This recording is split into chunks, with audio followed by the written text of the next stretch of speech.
Hi ladies, so today I'm going to show you how to upload a picture into the Padlet to show what you did for your workout. So you're going to click the link and it'll bring you to our Padlet. And let's say I wanted to upload a picture of a screenshot of a run that I completed. So I would go to cardio because the running falls under the cardio section. And you're going to click this little plus sign right here. And that means you're going to add your own post. So the title, you can make the title your name, or you can just make it running. Oops, in all caps, running. And here you can add a little comment. I'm gonna say I went for a nice beach run.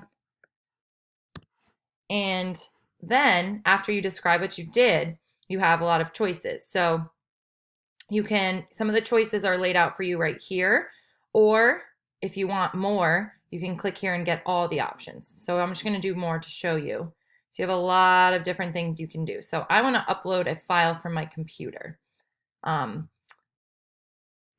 snap portion, taking a picture of your camera, that would be if you had your laptop open or something like that. But I already took my picture and uploaded it to my computer, so I'm going to choose a file from that.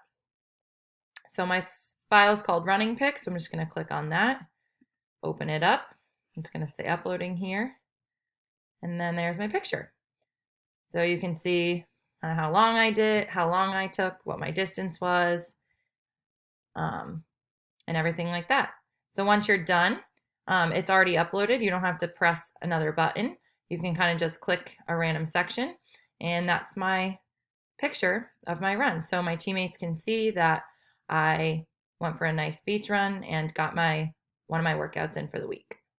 So again, uploading your picture, you have that more button. You can even make it a different color by clicking this little pen up here. You can edit it again, or click here and make it a different color, the same color as that section. So that's how you upload a picture to Padlet.